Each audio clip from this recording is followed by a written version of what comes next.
How to use the general-purpose soil cleaning machine. Take out the power cord and plug in the DC 24-watt power supply.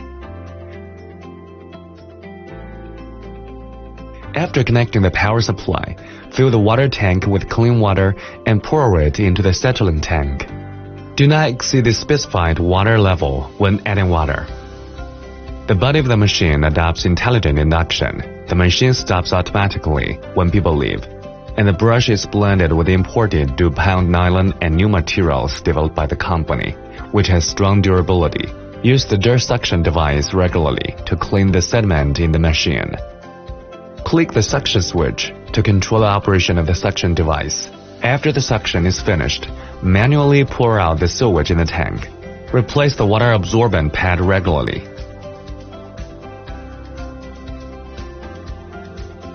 The water absorbent pad can be washed, sun-dried, and used repeatedly. You're an excellent helper for ground cleaning.